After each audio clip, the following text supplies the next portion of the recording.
So what's it like to go on a trip abroad with my husband's money? My sister-in-law, Betty, arrogantly declared. I wonder how it feels to live not just off your parents, but also off your brother. I retorted, feeling a surge of anger at her audacity. Well, you're one to talk. You're a stay-at-home wife, and yet you hire a maid and don't do any housework at all. That's enough. Both of you, stop it. My father stepped in between Betty and me as our argument threatened to escalate. With a calm look on his face, he pacified me and looked up at Betty. Seems like you can't enjoy your trip with us both here. We'll head back home. Sorry for disturbing. My name is Lisa. I'm nearing my 40s and work while living with my father. My mother passed away due to illness 10 years ago, and my younger brother Jake, who is 5 years younger, has already married and left home. I live modestly with my father in our spacious house. It's not that I can't afford to live alone. I choose to live with my father because I'm worried about him. After losing my mother, he started having frequent health issues and was forced to quit his job as he neared retirement. His condition worsened to the point where he wouldn't eat for days unless reminded, and would be bedridden for almost 2 weeks if he fell ill. I couldn't leave my father alone in such a state. At that time, my brother Jake was already working as a lawyer and had a fiancé. Jake and his wife were planning to build a new home near our house, so it was inevitable that I would stay with my father. Jake is exceptionally gifted compared to me. I never thought that the woman he chose as his wife would turn out to be so unreasonable. Jake's wife, Betty, quit her job immediately after their marriage and became a housewife. She leaves all household chores to a hired butler, and her daily routine seems to revolve around luxury lunches and shopping at high-end stores. Jake is busy with work. Perhaps he doesn't have much time to spend with Betty, but her extravagant lifestyle is shocking. Living close to Jake and Betty's house, I couldn't help but hear about Betty's carefree life. What made it more intolerable were her remarks when she visited our house. When are you planning to leave this house, Lisa? Aren't you embarrassed to live at home at your age? Betty would mock me like this quite often. I swallowed the words. I don't want to hear that from a housewife who doesn't do housework and just enjoys herself, and responded with a vague smile. I've gotten to the point where I wish she wouldn't come to our house at all, but my father shows sympathy towards Betty, saying, Jake might be too busy, and she could be lonely. He doesn't drive her away. Rather, he often invites her to have dinner with us. I wish Jake and my father would show some understanding of the emotional toll this is taking on me. But when I see my father, who is unbothered by Betty's audacious attitude, smiling while eating with her, I can't help but think that as long as he's happy, that's all that matters. Why on earth did Jake marry such a woman? I often wonder, but I suppose there are qualities in Betty that only Jake can appreciate. I purposely ignore Betty's rude remarks and continue eating in silence. That day, as usual, my father invited Betty to have dinner. Jake has been swamped with work lately, and Betty usually helps herself to food left by the housekeeper. My father, perhaps feeling pity for Betty, decided to buy some expensive ingredients and proposed that the three of us have a nice meal together. I wasn't particularly thrilled, but if my father insisted, I didn't have a choice. I bought ingredients from the supermarket in town and managed to whip up some dishes I'd never cooked before. My father, who had been losing his appetite, was delighted and laughed, saying, I'm particularly hungry today. Betty arrived significantly past the agreed-upon time, sank into the dining table chair without so much as a decent greeting. The dishes I had prepared were lined up in front of her. Now that we're all here, let's eat, my father cheerfully suggested. Betty didn't seem pleased. She poked at the food with her fork, heaved a big sigh, and said, Do you think I can eat something that looks this unappetizing?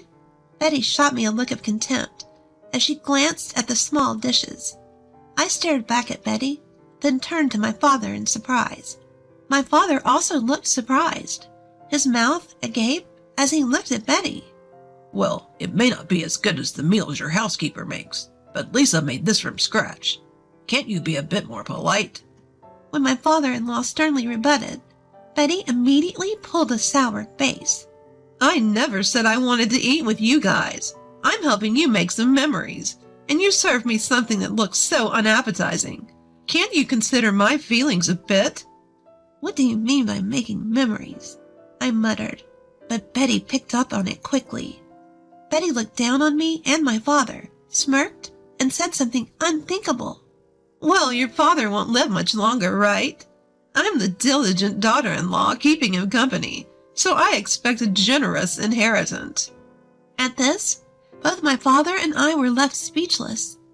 The living room fell silent.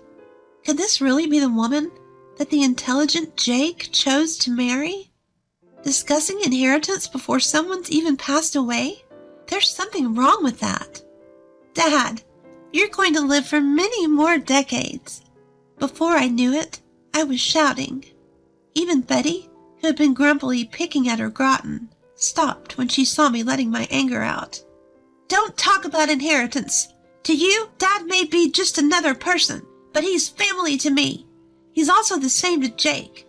He's the only living relative left for us who lost our mother.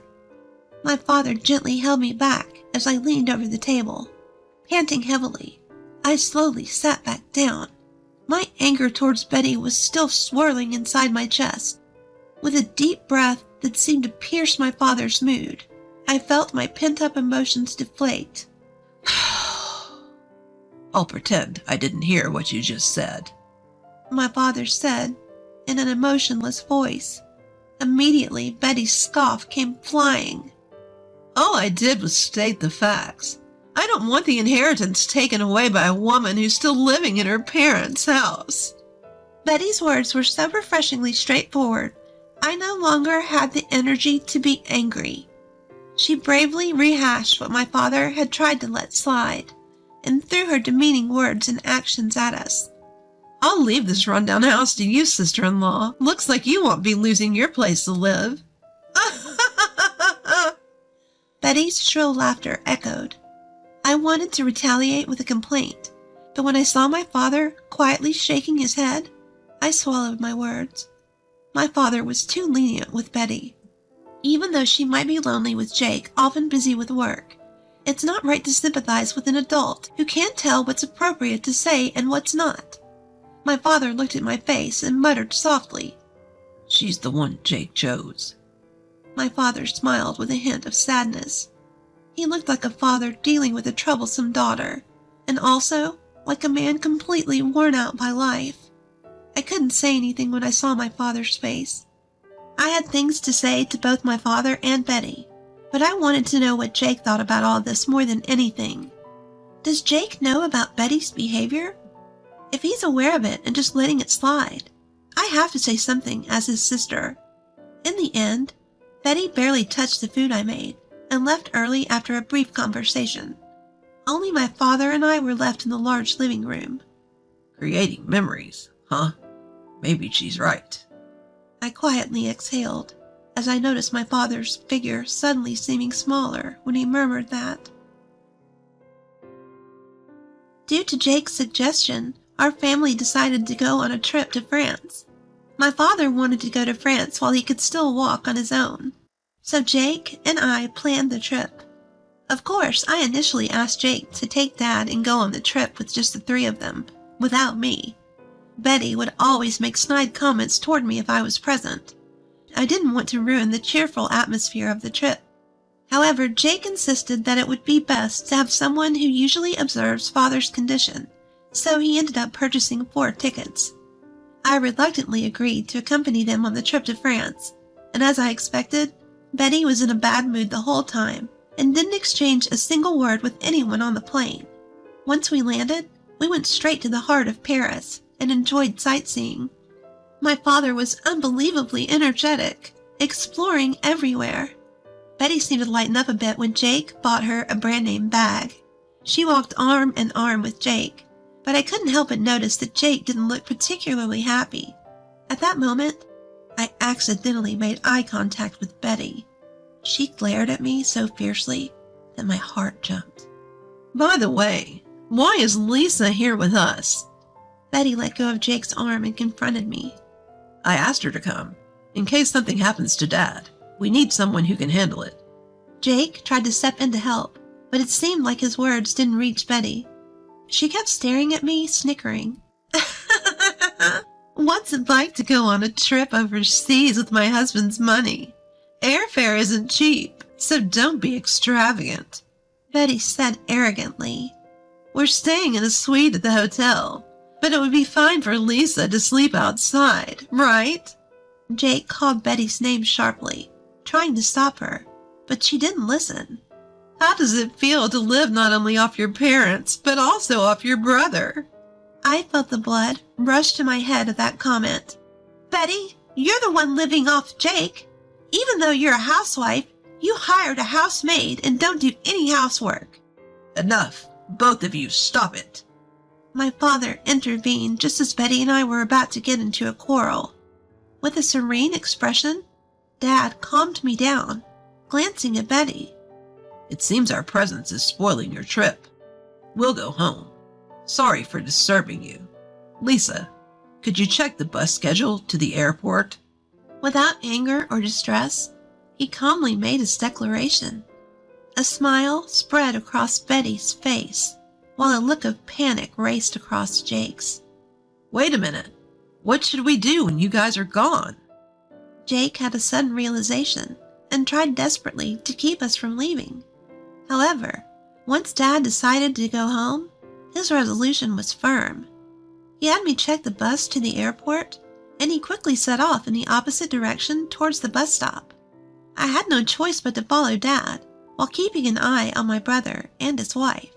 We'll be just fine without the old man and old lady. Betty's voice echoed from behind us. I was momentarily angered at Betty treating Dad as an old man, but I had no time to waste on her. I chased after Dad, who was walking ahead, while hearing Jake's cries of anguish and Betty's insults thrown at him. Jake barged into the cafe near the airport where we were having tea, looking desperate. His forehead was covered in an extraordinary amount of sweat, signaling something was amiss. In a frenzy, Jake rushed to our table and bowed his head to us. I'm sorry about earlier. I'll apologize properly later, but for now, I need help with Betty. Jake bowed deeply, pleading with Dad. Dad and I looked at each other in surprise. What happened to Betty? When I asked in place of Dad, Jake began to explain with renewed energy what happened after we left. After we boarded the bus to the airport, Jake and Betty took a taxi to the hotel. The problem occurred after they got in the taxi. The English that worked at the tourist spots didn't seem to work with the taxi driver.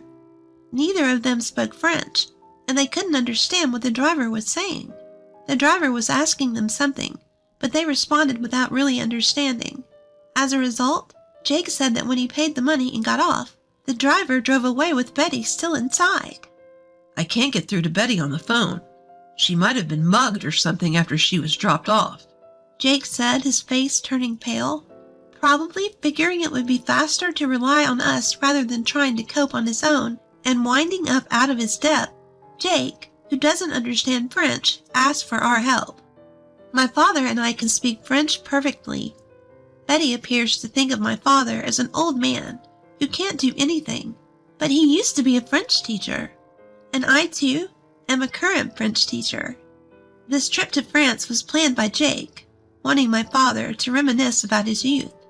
Once my father arrived in France, he seemed filled with nostalgia and vitality, perhaps remembering his time studying abroad. Since I, too, had studied abroad in France during my student days, after parting ways with my brother and his wife, we slowly talked about our time studying here. My father listened to the stories with a serious expression and eventually gave a slow nod. Let's return to the city center. I bet the taxi that dropped you guys off is waiting for its next fare there. With my father's command, we quickly got ready and set off on a journey to find Betty, who had been left somewhere. My father and I split up to look for the taxi that had dropped off my brother and his wife after returning to the city center.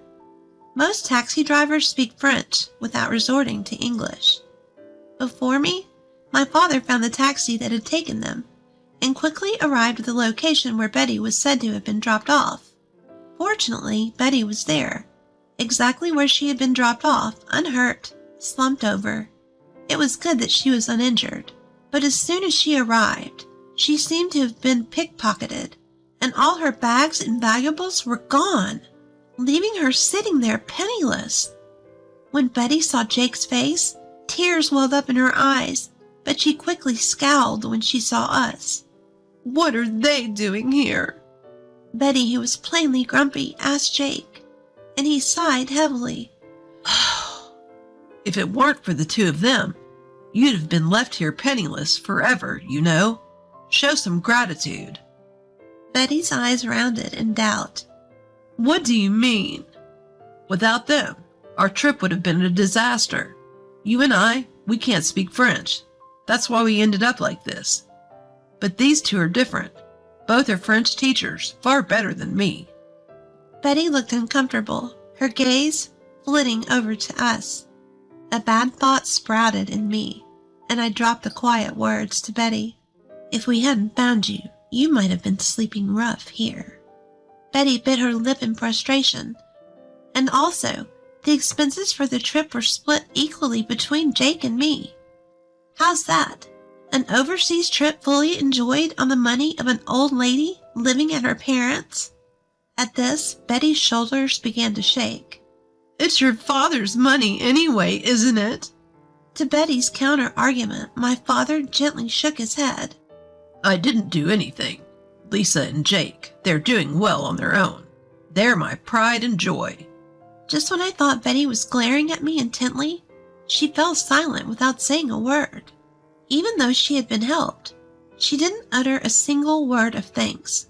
I had a mountain of things I wanted to say to her, but my father whispering, "Take it easy," made me hold back and keep my mouth shut. For Betty, this must have been an incredibly humiliating event. She must not have expected to be saved by the one she had been looking down upon. Even Jake seemed fed up with Betty's stubborn antagonism towards us, his face showing clear signs of frustration. Well, now that the issue has been resolved, shall we resume sightseeing? Let's go to a restaurant I used to frequent when I was studying here. My father suggested cheerfully.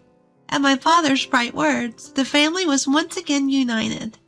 We ignored the depressed Betty and thoroughly enjoyed our trip in France.